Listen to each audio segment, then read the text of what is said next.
She woke up in a hospital after her divorce and discovered a secret about her ex. Hello everyone.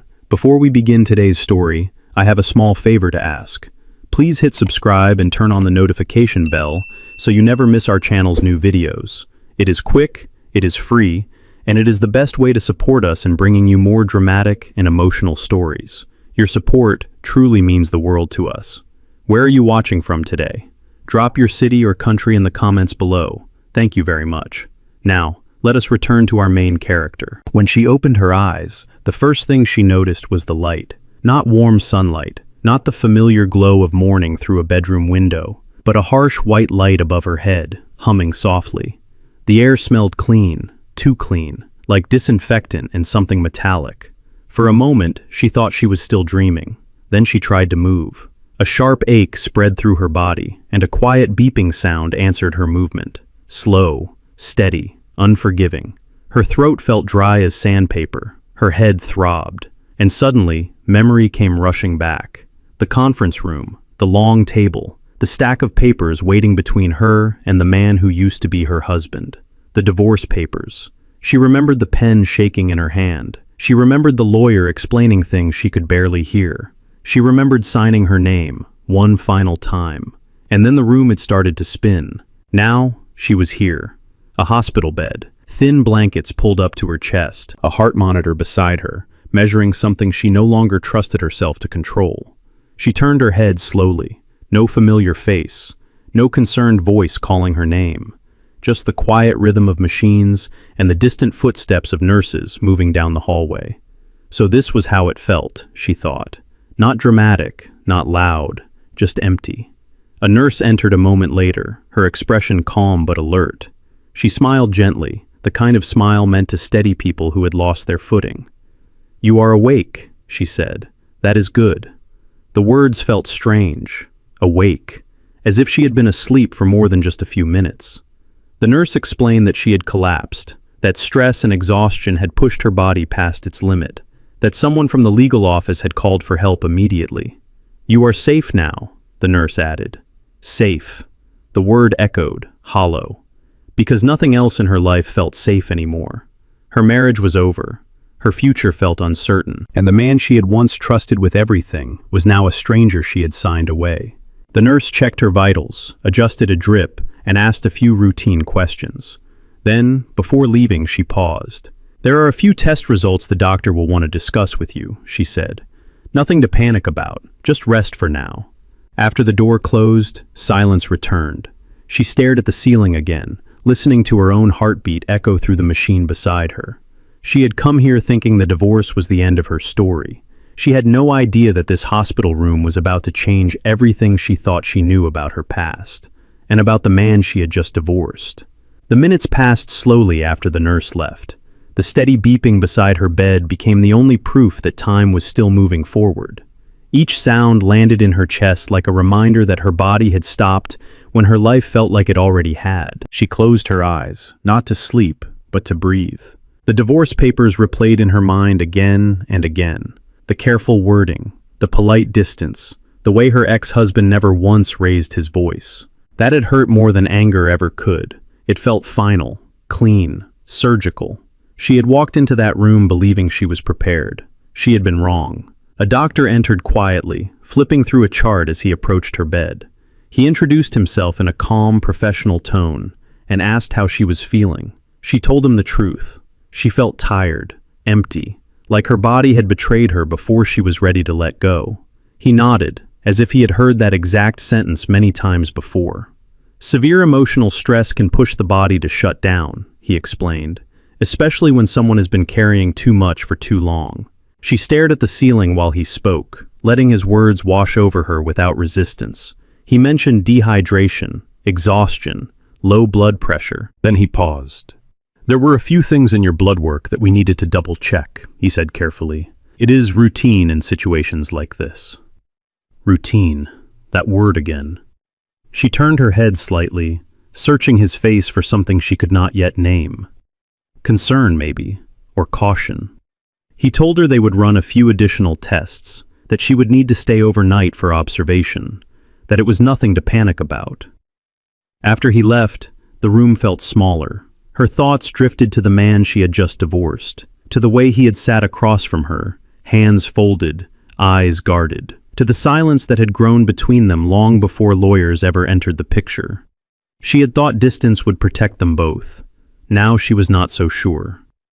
Later that evening, another nurse came in to help her sit up. The movement made her dizzy, and she gripped the edge of the bed until the room stopped spinning. The nurse offered water and spoke gently, asking simple questions, grounding her back in the present. As the nurse checked her chart, she hesitated for half a second too long. "Is something wrong?" she asked quietly. The nurse smiled, professional but thoughtful. "The doctor will explain everything soon. Try to rest." Night fell outside the narrow hospital window. The city lights blurred into soft shapes, and exhaustion finally pulled her under. She dreamed of the life she thought she had left behind, of laughter that no longer echoed in her home, of promises made too quickly and broken too slowly. When she woke again, the room was dimmer, quieter, and the air felt different. The doctor returned, this time not alone. He pulled up a chair beside her bed, signaling that whatever he had to say would take more than a moment. She noticed how carefully he chose his words, how he looked at her chart, then back at her, as if measuring the weight of truth. "We received the final results," he said. Her heart began to race, matching the rhythm of the machine beside her. "There is something you need to know," he continued. She held her breath, unaware that the truth he was about to reveal would not only reshape her future, but quietly reach back into a past she believed she had already signed away. The doctor did not rush. He folded his hands loosely in his lap, giving her time to steady her breathing. The machine beside her bed continued its quiet rhythm, filling the silence between each word that had not yet been spoken. "There are moments," he said gently, "when the body gives us information before the mind is ready to hear it." She swallowed, her throat tightening. He explained that the initial tests had shown changes that could not be ignored. Hormone levels that did not align with what they normally saw in cases of stress alone. Subtle markers that pointed toward something more. "We ordered follow-up tests to be sure," he continued. "Those results came back this morning." She nodded once, barely. Her hands were cold beneath the thin blanket. "I need you to listen carefully," he said, "and I need you to tell me if you start feeling overwhelmed." Overwhelmed. The word almost made her laugh. She had thought she knew what that felt like already. The doctor did not give the answer yet.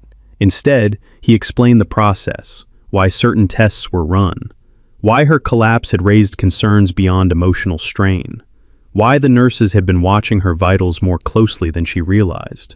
As he spoke, pieces began to fall into place. The exhaustion that had crept in over the past few weeks, the dizziness she had brushed off as stress, the mornings she had blamed on lack of sleep. She had told herself it was all because of the divorce, because of the long nights and longer conversations that went nowhere. The doctor paused, watching her expression change as understanding slowly reached her eyes. "There is one more thing," he said softly. "Before I say it, I need to ask you a question." She turned her head toward him, heart pounding. "When was your last routine checkup?" She thought back, tried to remember. Time had blurred so badly that dates no longer felt solid. "Months ago," she said quietly. "Before everything fell apart." He nodded. "That makes sense," he replied. He glanced down at her chart again, then met her gaze. The truth sat just behind his eyes now, close enough that she could almost feel it pressing against the room. Before he could continue, there was a knock at the door. A nurse stepped inside, holding a folder, her expression unreadable. She handed it to the doctor, then looked briefly at the woman in the bed with a softness that felt different from before. Not concern, something closer to care. The doctor took the folder, thanked the nurse, and waited until the door closed again. Outside, the hallway sounds faded.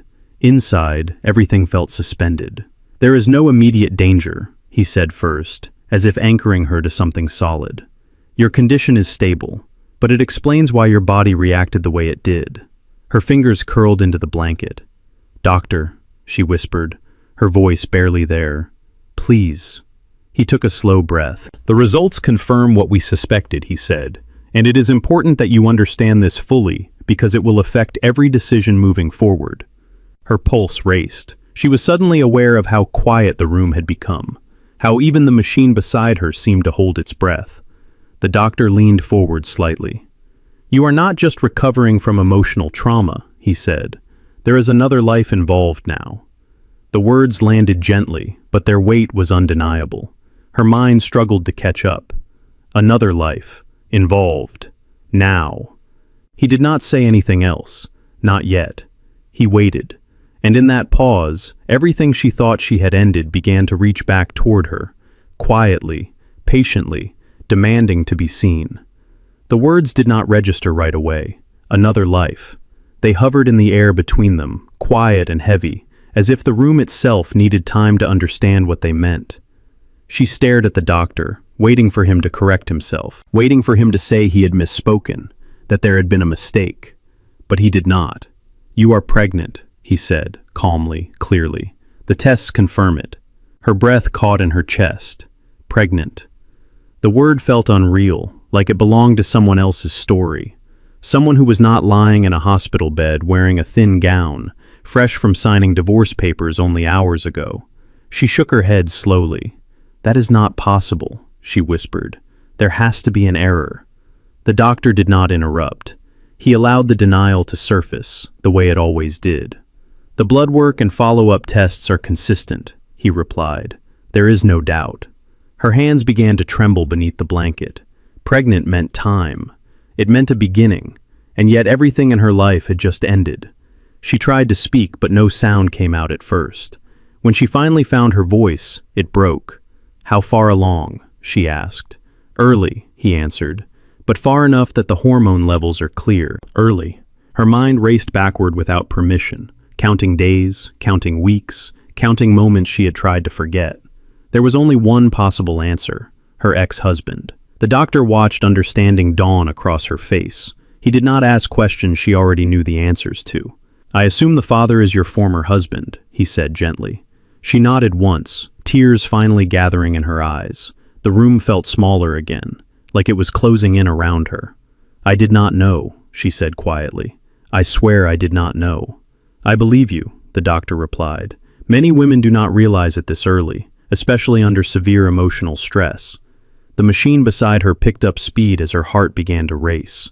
The doctor placed a steady hand on the rail of the bed, grounding the moment. "There is something else you need to be aware of," he continued. "Your collapse was not just due to stress. Your body is adjusting, and because of that, we need to monitor you closely." Her stomach tightened. "Is the baby okay?" That question surprised her. It slipped out before fear could stop it. The doctor met her eyes. "Right now, the signs are promising, but you will need rest, care, stability." Stability? She almost laughed. Nothing about her life was stable anymore. She had no marriage, no shared home, no plan. And now, she carried a life that tied her forever to the man she had just divorced. "Does he know?" she asked. The doctor shook his head. "No, and we will not contact anyone without your consent." Relief and panic collided inside her chest. She closed her eyes, tears finally spilling over. Not loud, not dramatic, just quiet, steady grief mixed with something else she was not ready to name. Hope, fear, responsibility. The doctor gave her time. Then he spoke again. "For now, your focus needs to be on your health," he said. "We will arrange follow-up care, prenatal monitoring, and when you are ready, we can talk about next steps." Next steps. She had thought the divorce was her final step forward. Now she realized it was not the end of her story at all. As the doctor left the room, she lay back against the pillow, one hand slowly resting on her stomach without thinking. Somewhere deep inside her, something had already begun, and nothing would ever be the same again. She did not sleep much that night. Every time she closed her eyes, the same word echoed through her thoughts. Pregnant. It did not come with joy, not yet. It came with weight. Morning light filtered through the narrow hospital window, pale and uncertain. A nurse came in quietly to check her vitals, her movements gentle, almost protective. She asked how she was feeling, and for the first time, the woman did not know how to answer. "I am here," she said finally. The nurse nodded, as if she understood exactly what that meant. Breakfast arrived untouched. Her appetite was gone, replaced by a constant knot in her stomach. Not nausea, not pain, just the awareness that everything had changed. Later, the doctor returned with a folder in his hands. This time, his tone was different, less clinical, more human. "We want to keep you here another day," he explained. "Not because there is immediate danger, but because stress like yours does not disappear overnight. And now, there is more than one heartbeat to consider. More than one heartbeat. The phrase settled into her chest slowly. He explained what the next few weeks would look like. Follow-up appointments, prenatal vitamins, restrictions she would need to respect. Nothing extreme, but enough to remind her that her body was no longer hers alone. She listened without interrupting, nodding when appropriate, absorbing information she never expected to receive in this place, on this day. After he left, silence returned again. She reached for her phone instinctively, then stopped.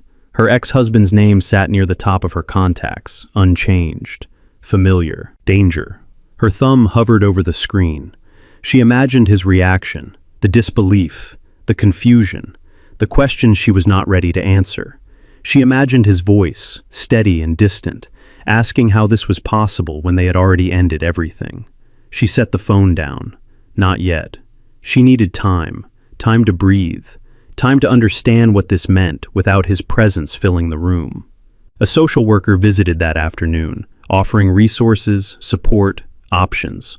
She listened politely, but her mind drifted elsewhere, to the house she no longer lived in, to the quiet evenings that now felt impossibly far away. She was no longer just recovering from a divorce. She was protecting something fragile. That evening, as the sun dipped below the horizon, she stood carefully by the window, one hand resting against the glass. The city looked the same as it always had, busy, indifferent, alive. Her life had split into before and after without warning. She thought about the last argument she had with her ex-husband, the accusations, the silence that followed, the way they had both walked away, believing the other had already given up. What if they had both been wrong? The thought frightened her more than anger ever had. Later, alone again, she placed her hand on her stomach, not out of instinct this time, but intention. There was no movement to feel, no sign she could point to, just trust. "I will figure this out," she whispered, more promise than certainty. She did not know how she would tell him, or when, or what his place in this new reality would be. But she knew one thing: whatever had broken them before, this truth could not be ignored. And for the first time since she collapsed on the floor of that conference room, she did not feel like she was falling anymore. She was standing still, waiting, and somewhere inside her, life was quietly insisting on being given a chance. The hospital room felt different once she knew. Not quieter, not louder, just heavier. Every sound seemed sharper now. The soft shuffle of nurses in the hallway, the muted announcement over the intercom. Even her own breathing felt deliberate, as if her body was constantly reminding her that it was no longer alone. It was late morning when the knock came. Not the gentle, expected tap of a nurse. This one was hesitant, uncertain. She looked up from the bed just as the door opened, and there he was. Her ex-husband stood frozen in the doorway, one hand still on the handle, as if he was not sure whether he had permission to enter her life again. He looked the same, and yet not at all. His posture was tense, his face drawn. The confident distance he had worn so carefully during the divorce was gone. "I heard you collapsed," he said quietly. "Someone from the firm called me by mistake. They thought I was still listed as your emergency contact." She did not answer right away. Seeing him here, in this place, stripped of lawyers and signatures, unsettled her more than she expected. This was not the version of him she had prepared herself to forget. "I did not mean to come unannounced," he added. "I just wanted to make sure you were okay." She nodded slowly. "I am stable." The word felt strange on her tongue. He took a step closer, stopping at the foot of the bed. His eyes moved briefly to the monitor, then back to her face, as if he was afraid to look too long at anything that confirmed she had been fragile without him. "You scared me," he said. The admission slipped out before he could stop it. Something shifted between them. She felt it immediately. "I did not plan for any of this," she replied, her voice steady but guarded. "I know," he said. "I never thought you would end up here. I keep replaying that morning in my head, wondering if I should have said something different." She looked away, toward the window. "We both had chances." Silence filled the space again, but it was not empty. It was crowded with things they had never finished saying. He cleared his throat. "The nurse told me you were being monitored, that it might take a few days before you were discharged." "Yes," she said. He hesitated, then asked the question she had been dreading. "Is there something else going on?" he asked. You look different. Her heart began to pound. This was it, or almost. She met his gaze, searching his face for the man she once trusted completely. The man who had walked away believing the worst of her. The man who did not yet know that their lives were already tangled again in a way neither of them had planned. "There are things I am still processing," she said carefully. "Things I did not know before today." He nodded, respecting the boundary, even though it was clear the distance hurt. "I am not here to push," he said. "I just wanted you to know that, despite everything, I never wanted you to be alone like this." The words settled into her chest slowly. Before either of them could say more, a nurse appeared at the door, polite but firm. Visiting hours were ending. She needed rest. He stepped back, pausing one last time. "If you need anything," he said, "I am nearby." Then he left. The door closed softly behind him. She exhaled a breath she did not realize she had been holding. He was closer now, not just physically, but emotionally. And with every step he took back into her orbit, the truth she carried became heavier. Soon, she would have to tell him. And when she did, nothing between them would ever be simple again. She thought she would have more time. Time to prepare the words. Time to decide how to say it. Time to brace herself for his reaction. She was wrong. The following morning, the doctor returned with a nurse and a thin tablet in his hand. His expression was calm, but there was a seriousness in his eyes that immediately set her on edge. "We reviewed everything again overnight," he said. "Your condition remains stable, which is good, but there is something else that came up when we went through your records." She sat up a little straighter. "What kind of records?" "Insurance, medical history, emergency contacts," he explained. "Details that sometimes reveal more than we expect." Her stomach tightened. Before she could ask another question, the door opened behind them. Her ex-husband stepped inside again. He looked surprised to see the doctor there, then confused when he noticed the tension in the room. "Is everything okay?" he asked. The doctor glanced between them, then back to her. "I was not aware you had company, but given the circumstances, it may be appropriate that you hear this together." Her heart dropped. She shook her head slightly, but the doctor continued, unaware of the silent warning in her eyes. "There was a misunderstanding surrounding your divorce," he said carefully. "One that has medical relevance now." Her ex-husband frowned. "What do you mean?" The doctor turned the tablet so they could both see the screen. "Based on timelines and documentation, it appears that there was overlap between the onset of your symptoms and the period before the divorce was finalized." The room felt too small again. The doctor looked at her. "You did not conceal anything, but there were assumptions made, and those assumptions affected decisions that were taken too quickly." Her ex-husband's gaze snapped to her face. "Assumptions about what?" She inhaled slowly, her chest tight. "The pregnancy," the doctor said gently. "It aligns with the time when you were still together." Silence crashed down around them. Her ex-husband froze. "Pregnancy?" he repeated, the word barely audible. She closed her eyes for a moment, then opened them again. There was no escape now. "Yes," she said quietly. "I found out yesterday." His face drained of color. "You are pregnant?" he asked, disbelief and shock colliding in his voice. She nodded. "I did not know before. I swear I did not." The doctor stepped back, sensing the moment no longer belonged to him. "I will give you both some privacy," he said, then left the room. The door closed softly. Her ex-husband stood there, motionless, staring at her as if she had just rewritten everything he thought he knew. "This cannot be real," he said finally. "We divorced because I thought you had already moved on. Because I thought—" He stopped himself, pain flashing across his face. She looked at him steadily. "You thought I betrayed you, and I thought you had already given up on us." His hands clenched at his sides. "I never cheated," he said. "I was being blackmailed. Someone fed you lies, and when you pulled away, I thought you believed them." Her breath caught. "No one ever told me that," she whispered. "Because I did not realize how badly things had been twisted until it was too late," he replied. "By then, you had already filed." The truth settled between them, heavy and unavoidable. All the silence, all the distance, all the pain, built on something that had never been real. His voice broke when he spoke again. "And now there is a child?" She nodded, tears finally slipping free. "Yes." He took a slow step toward her bed, stopping just short of touching her. "That child is mine," he said, not as a question, but as a promise. In that hospital room, surrounded by machines meant to keep hearts beating, the truth finally surfaced. Not just about the baby, but about everything that had torn them apart. The room stayed quiet long after the truth was spoken.